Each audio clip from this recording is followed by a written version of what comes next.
Hello students, welcome back to the series of lectures on female genital tract. In this lecture, we shall deal with the pathology of endometrium. You might be knowing that endometrium consists of two components, the endometrial glands like this and the endometrial stroma.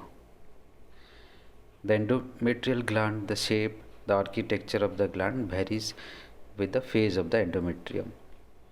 In the proliferative phase, you see tubular glands. This is the transverse section of the tubular glands, and the stroma in between the glands is compact. If you look at individual glands, the glands will show a pseudo-stratified appearance of the nuclei. This is the typical appearance of a normal proliferative endometrium. On the other hand, if you look at a secretory endometrium, the glands become very tortuous. They are not straight and tubular like that in proliferative glands, rather they have become very tortuous. And as the stage progresses, the glands develop what is known as subnuclear vacuolations. The stroma in between the gland become loose and edematous, and towards the end of the menstrual cycle, the stroma becomes totally decidualized. That is, the endometrium prepares itself for implantation of the fertilized ovum. So it gets decidualized. So these are the three things that you can see in a secretory type of endometrium. So here I enumerate the differences between secretory and proliferative endometrium. So in proliferative endometrium, the glands are tubular. The nuclei within the epithelium of the glands show a stratified appearance, and the stroma is compact. Whereas in a secretory endometrium, the glands are tortuous. They develop subnuclear vacuolation under the influence of progesterone. Secretions appear within the lumen of the glands. The stroma becomes loose, edematous, and a lot of spiral arterioles are seen. Towards the end of the secretory phase, the stroma becomes decidualized. Right? All these effects are due to elaboration of progesterone from the ovary, and the effect of the proliferative phase is basically due to presence of estrogen. Right? So this is normal endometrium. Let us move on to the discussion of pathology of endometrium. In the pathology, we shall first discuss about endometriosis. Endometriosis simply refers to the presence of ectopic endometrial tissue. Ectopic means the normal tissue is present at a site which is away from its origin. Endometrium is supposed to be confined within the uterus, but when you see endometrial glands and stroma outside the endometrium or outside the uterus, you call it endometriosis.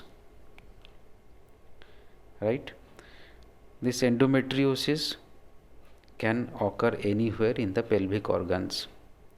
They can occur in the ovary, in the fallopian tube, in the pelvic peritoneum.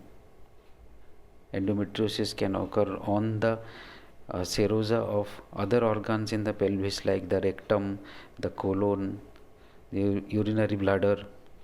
So normal endometrial tissue can be present at a ectopic site in any of these areas, and then they will be known as endometriosis.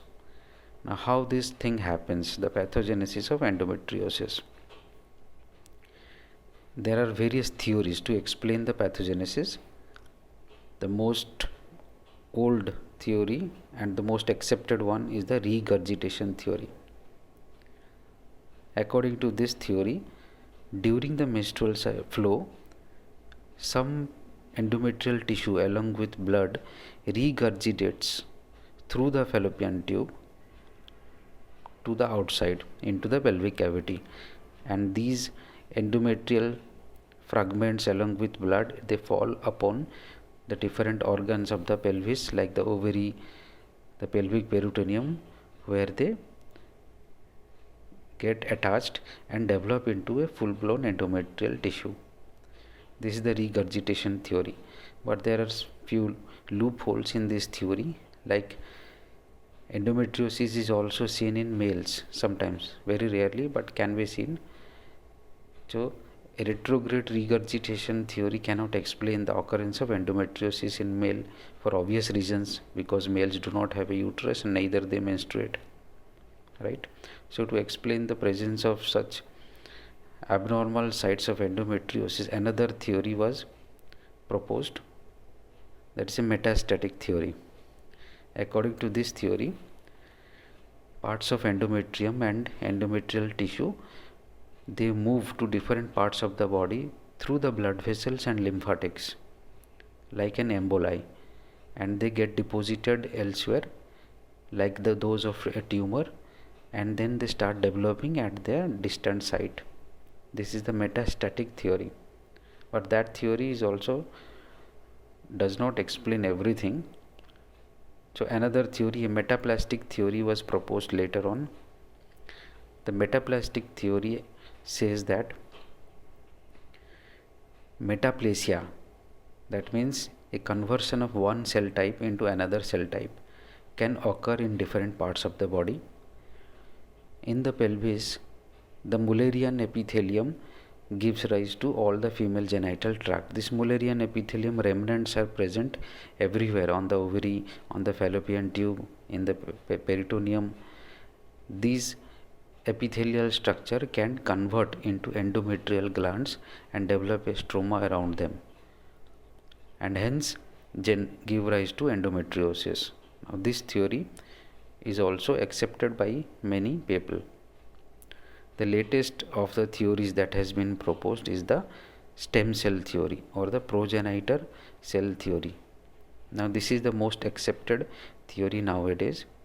According to this theory, the stem cells are present everywhere in the body, which can differentiate into a variety of cell lines in the body, including the endometrial glands and stroma.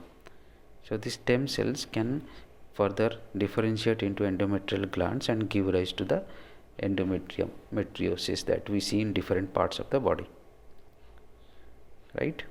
So these are the different theories.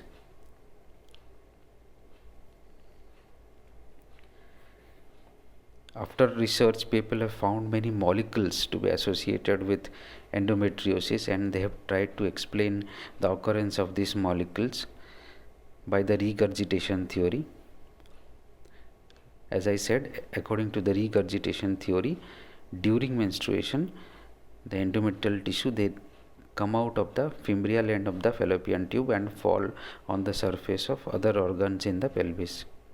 Once they fall there, they start elaborating, the stroma of the endometrial tissue starts elaborating estrogen, and estrogen acts in an autocrine manner on itself and leads to its proliferation at that site. So the endometrial implants develop at the site where it is lodged.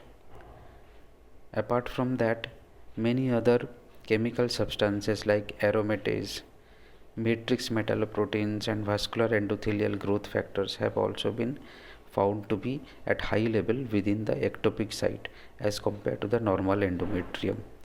So it is believed that along with these chemical mediators and lot of inflammatory mediators like interleukins and tumor necrosis factor, they all lead to enhanced production of estrogen by this ectopic endometrial tissue, which leads to self-sustenance of the endometriotic implants in these sites, causing endometriosis. Prostaglandin E2 has an important role because that is thought to be the link between the inflammatory cells and the endometrial stroma, which causes excess release of estrogen from the endometrial stroma. In addition, research have also shown that these endometrial stroma, ectopic stroma, they harbor mutations in P10 and ARID1. These are the same mutations that you find in endometrial cancers, and that is why the ectopic endometrial tissue predisposes for endometrial cancer. It is also seen that endometriosis is associated with ovarian endometrioid carcinomas and clear cell carcinomas.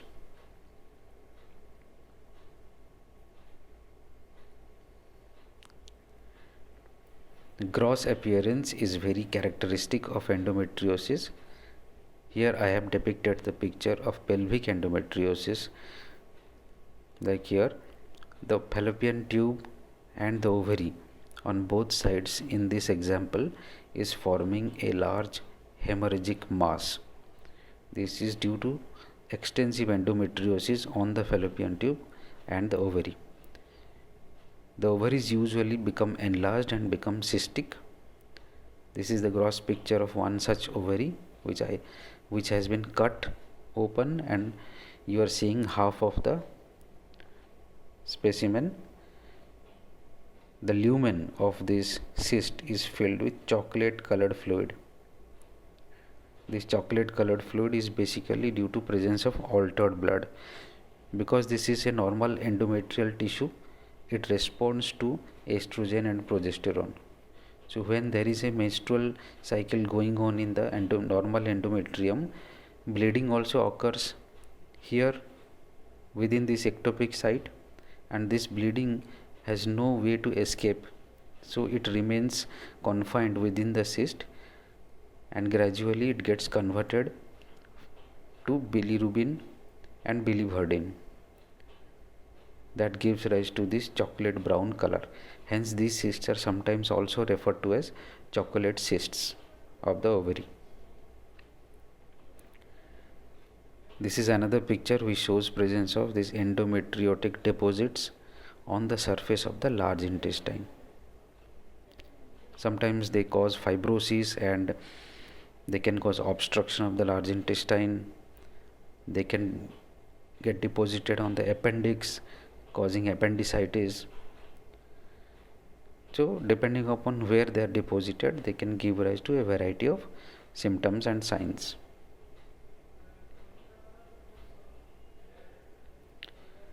On microscopy, they show features of a normal endometrium. If you remember what I have told you about normal endometrium, you will see that it is same here. There are these endometrial glands which will show either proliferative or secretory change according to the stage of the menstrual cycle, and there is this stroma, endometrial stroma. So there are endometrial glands and stroma, and due to repeated hemorrhages, a lot of hemosiderin laden macrophages would be there. Hemosiderin is basically the degraded product of hemoglobin. So when there is hemorrhage, the hemoglobin is eaten up by the tissue macrophages, and they disintegrate the hemoglobin into hemosiderin. This hemosiderin appears golden brown under the microscope, as you see in this picture. These are macrophages which contain golden brown pigments, right? This is another picture which shows a lot of golden brown pigment laden macrophages and hemorrhage within the ovarian stroma. You don't see the glands here. So presence of either the glands, the stroma, or hemosiderin laden macrophages are taken as microscopic evidence of endometriosis.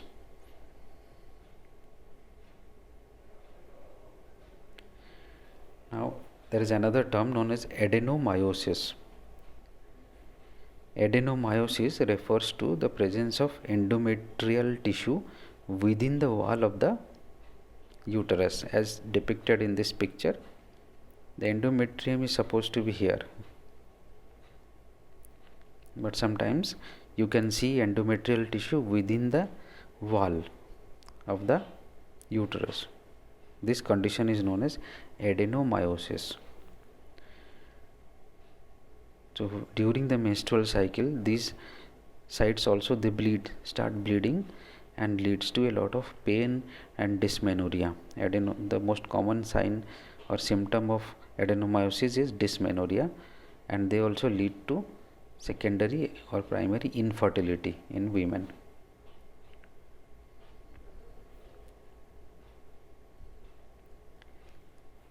Another important thing is the endometrial hyperplasia.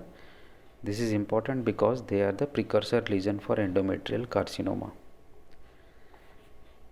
You know from your general pathology knowledge that hyperplasia is something where there is an increase in the size of the organ due to increase in the number of cells.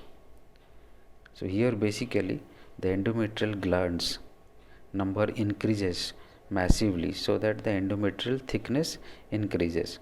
That is known as endometrial hyperplasia. I have put two pictures side by side here. This picture is of a normal proliferative endometrium, whereas this picture is that of a hyperplasia. You can easily see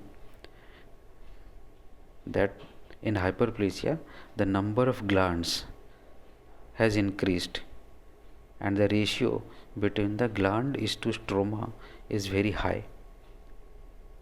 That is because of hyperplasia of the endometrial glands. In addition to increase in number of glands, you see that glands have abnormal shapes also.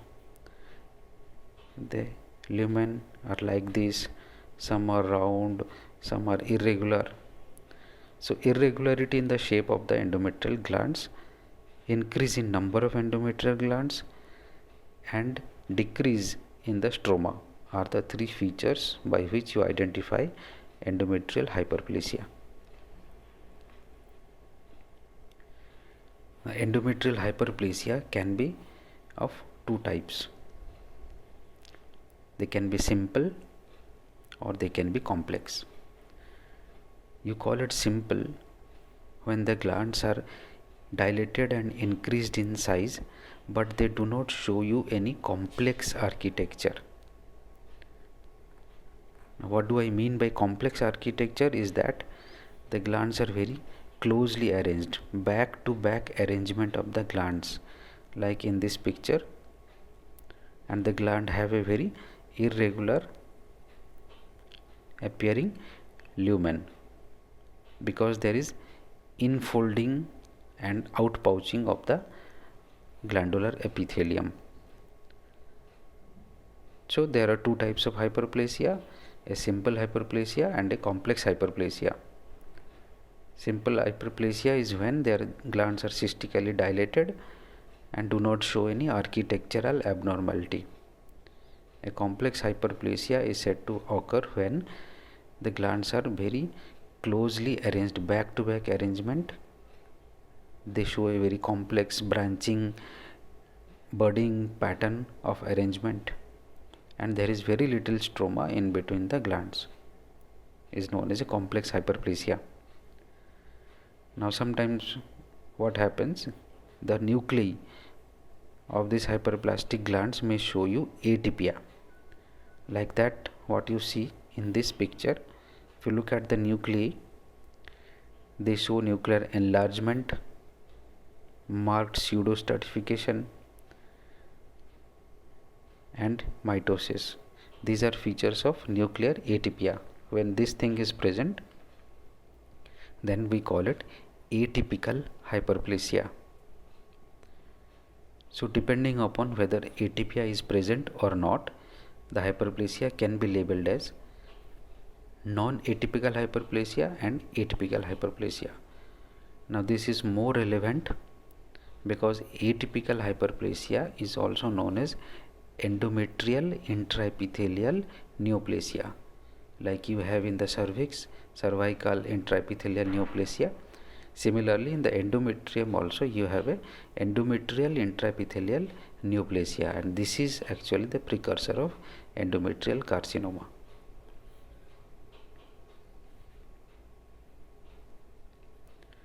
What are the etiology or causes of endometrial hyperplasia? The most important cause is hyperestrogenism. Hyperestrogenism refers to increase in amount of estrogen than normal in the body. There could be many causes of hyperestrogenism, like if for treatment purposes or therapy estrogen is being given as a drug to the patient, then patient may develop hyperestrogenism. Or there is an ovarian tumor that we have learned in ovarian class that can give rise to increased production of estrogen. Such tumor can be a granulosa cell tumor, or it could be a fibrothecoma, right? They can produce a lot of estrogen, leading to a hyperestrogenic state, and hyperestrogenic stimulation of the endometrium will lead to endometrial hyperplasia and ultimately may lead to endometrial cancer.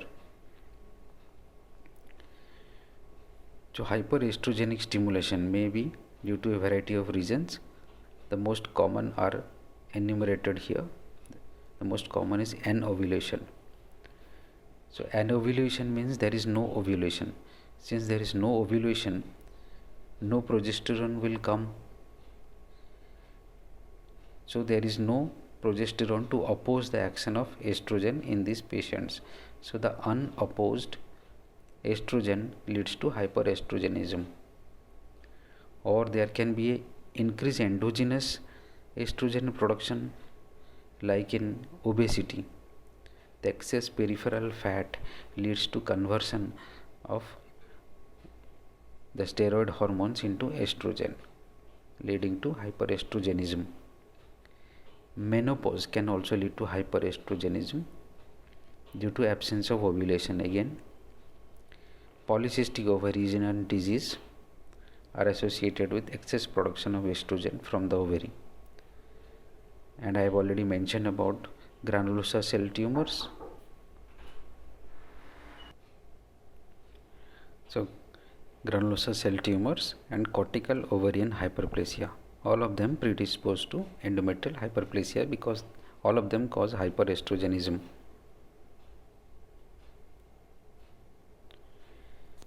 We move on our discussion from endometrial hyperplasia to the endometrial carcinoma.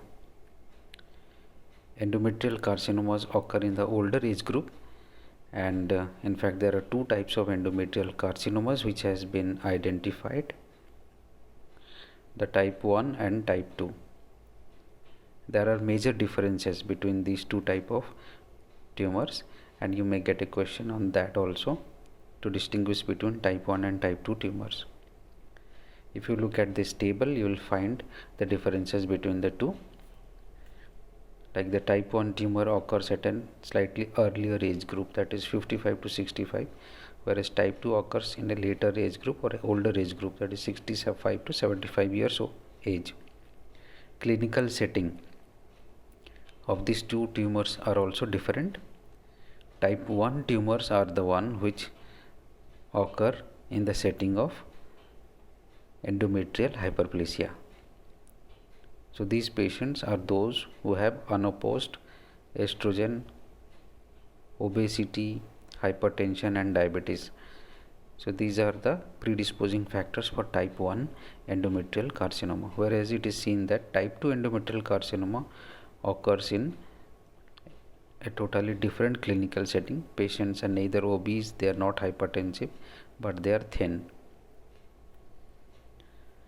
Morphologically, type 1 carcinomas are known as endometrioid type of carcinomas because the epithelial cells in this tumor, they resemble the normal endometrium, whereas type 2 carcinomas morphologically are usually serous type of carcinomas. Sometimes they can be clear cell carcinomas or they can be a mixed Mullerian tumor. The serous type of carcinomas, as you know, are commonly seen in ovary. Clear cell carcinoma is also a type of ovarian carcinoma, and mixed Mullerian tumor is a type of tumor where there is both epithelial and sarcomatous component. So there is an epithelial and mesenchymal component, so they are also known as carcinosarcomas. If you look at the precursor lesion, then endometrial hyperplasia is the precursor of type 1 lesion, whereas usually the endometrium is atrophic in type 2 carcinomas. Here The precursor lesion is known as serous endometrial intraepithelial carcinoma, SEIC. Okay. Even the mutations in these two settings are different.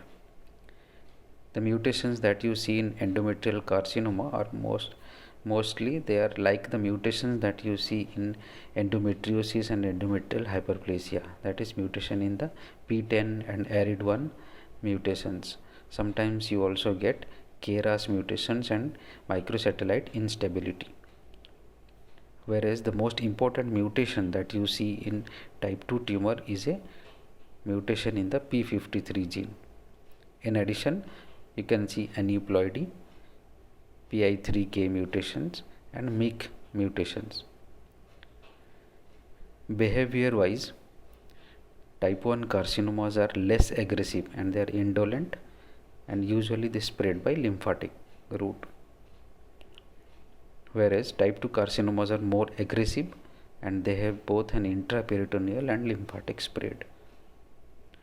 So type 2 carcinomas are more deadlier than the type 1 carcinoma.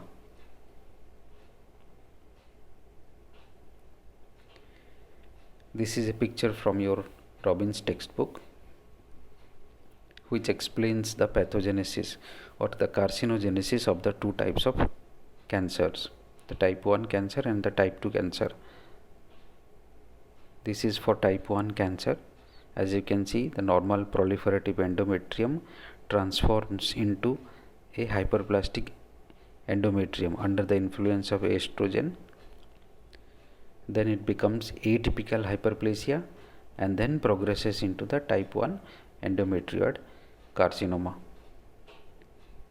And the mutations that are involved during these successive transformations are P10 mutation, which converts a normal endometrium into a hyperplastic endometrium.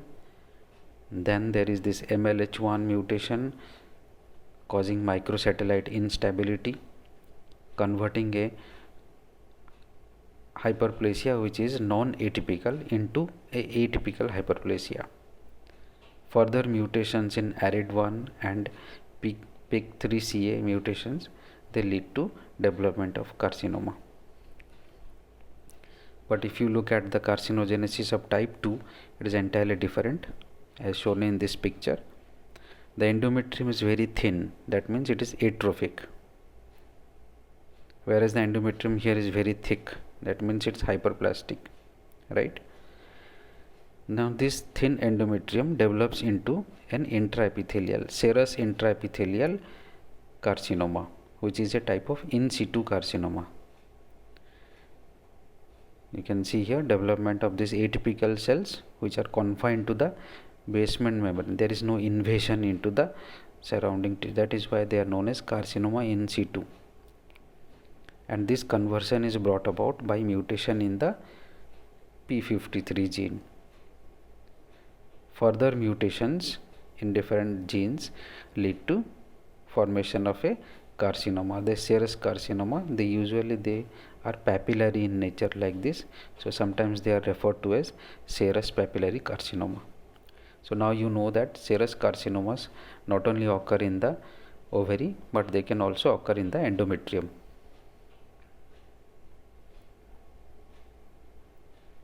This is the gross appearance of a endometrioid type of carcinoma or the type 1 carcinoma.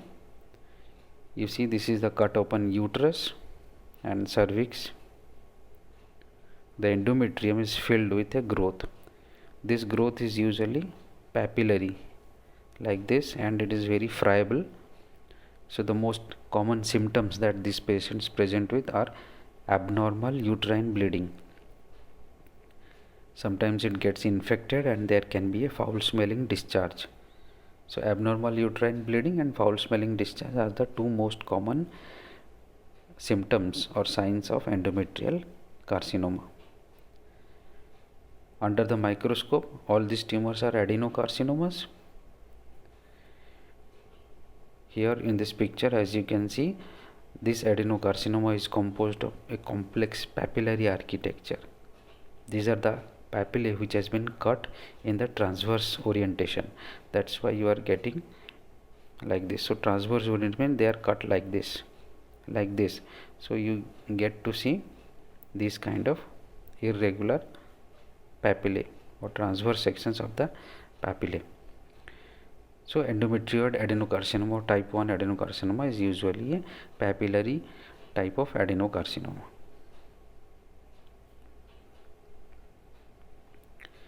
You can have other type of carcinomas in the endometrium, which could be either the carcinosarcoma, where there is a mixture of carcinoma or epithelial tumor and sarcoma, a mesenchymal tumor. So these are known as mixed Mullerian tumors. You can have a tumor of the endometrial stroma. Carcinomas are tumor arising from the epithelium or the endometrial glands, but the endometrial stroma is also capable of producing tumor, and those are known as endometrial stromal tumors. They can be low grade, high grade, anaplastic, and they can be very malignant in nature. Other than those two, uncommon carcinomas being clear cell carcinomas, where clear means refers to the cytoplasm. The cytoplasm in these tumors is clear, and that clearness may be due to presence of glycogen or lipid within the cytoplasm, very similar to what you see in ovary. You can also have a squamous cell carcinoma in the endometrium, that is also possible, or you can have a adenosquamous carcinoma where there is both adenocarcinoma as well as squamous carcinoma. You cannot call it a mixed Mullerian tumor because both the components are epithelial here. But in mixed Mullerian tumor, one component is epithelial and other component is mesenchymal, right? Or you can have adenosarcomas. Adenosarcomas are where the epithelial component is benign and the malignant component is the sarcoma, which is mesenchymal, right?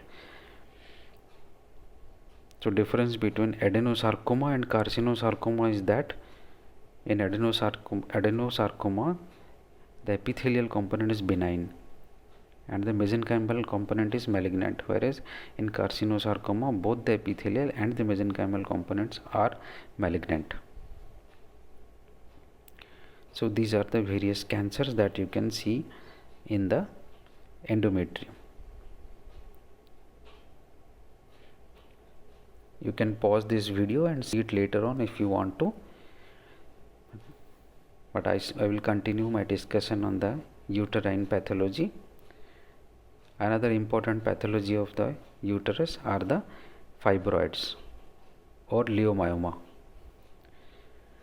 Leiomyomas are basically tumors arising from the smooth muscle of the endometrial wall, or in other words, they are smooth muscle of the myometrium. As you can see in this picture, this is the endometrial cavity and this is the uterine wall, which is formed by the myometrium. The myometrium is basically formed by smooth muscles. So tumors can arise from these smooth muscles and they will be known as leiomyomas.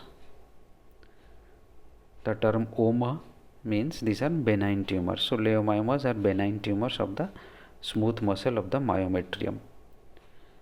Leiomyomas can be single, they can be multiple. According to their location, they can be this is submucosal. They are just beneath the endometrium, then they will be known as submucosal. If they are just beneath the serosa and protruding outward, they will be known as subserosal. And if they are within the myometrium, then they will be known as intramural. So according to location, they can be intramural, subserosal and submucosal. Sometimes what happens, this subserosal fibroid, they grow into big sizes and then they are only attached with the uterus by a small pedicle through which they derive their blood supply. These are known as wandering leiomyomas.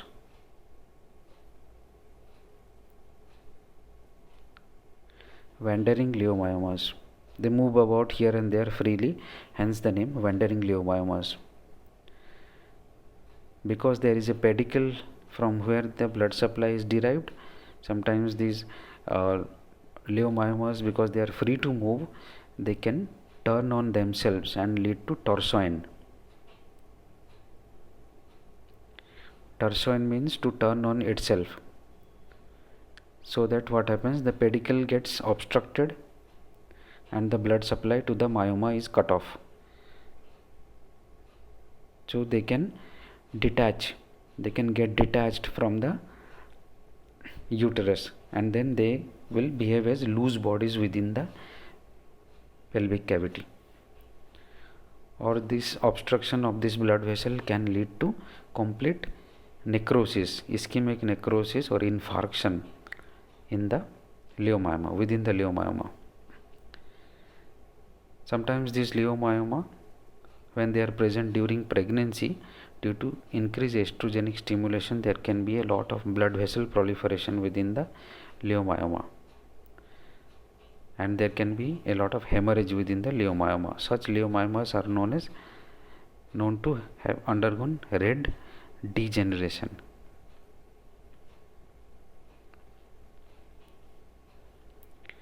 Red degeneration of the leiomyomas occur mostly during pregnancy, and they present with severe pain and acute abdomen. Right? So these are few presenting symptoms. What else would be the presenting symptoms? That depends on the location. If it's a submucosal leiomyoma, then it will not allow implantation of the ovum to occur. So this may lead to infertility. The submucosal leiomyomas can lead to excessive bleeding, that will lead to menorrhagia. Intramural fibroids can lead to excessive spasmodic contraction of the uterus during menstrual periods, so they can give rise to dysmenorrhea. Right? So there can be a variety of clinical presentation for leiomyomas or fibroids.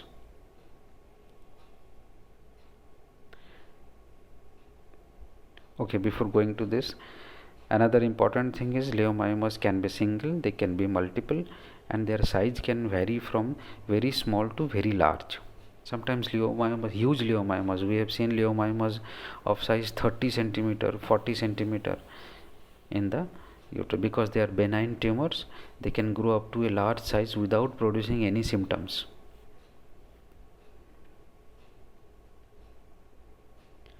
Microscopic finding of leiomyoma is important for you. This picture shows the microscopic feature. They are basically composed of bundles of smooth muscle. Now smooth muscles are cells like this. They are spindle shaped cells having a elongated cigar like nucleus. This nucleus resembles the cigar, hence they are basically, so there are a lot of spindle cells like this. They are arranged in bundles. So you get bundles of smooth muscle interlacing because they are crisscross like this. They are crisscross, hence the term interlacing. So there are interlacing bundles of smooth muscle cells, which are actually spindle cells, and they have abundant eosinophilic cytoplasm. As you can see, they are very pink.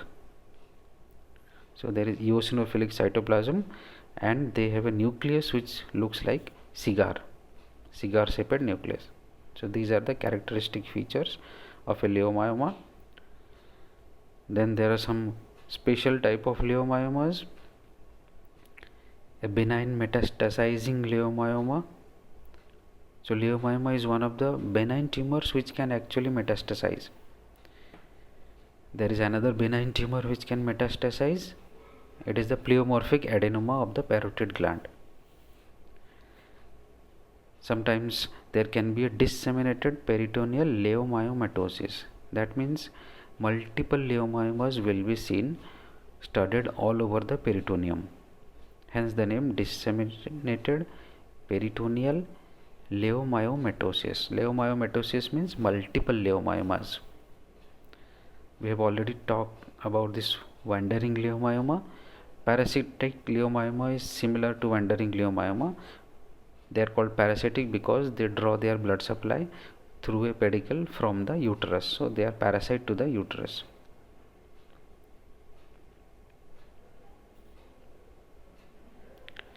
The malignant tumor of the smooth muscle can also occur in the uterus, and they are called as leiomyosarcoma. So basically this is the same smooth muscle tumor which shows all the features of malignancy. Features of malignancy means both the gross features and the microscopic features. Gross feature refer to necrosis, invasiveness, metastasis, rupture of capsule. So these are gross features of malignancy. Under the microscope they show the cytological features of malignancy like pleomorphism. As you can see here, some nuclei are very large, some are small. There is a lot of variation in shape and size of the nuclei, that is known as pleomorphism. They can show you a lot of mitosis. These are abnormal mitosis, and there can be necrosis. So based upon the presence of pleomorphism, mitosis and necrosis, microscopically smooth muscle tumor can be distinguished as benign or malignant. So that brings us to the end of our discussion on the disease of endometrium and the uterus. Hope you have understood most of it. Please go through the book. If you have any doubts, we can discuss later on. Thank you for your attention.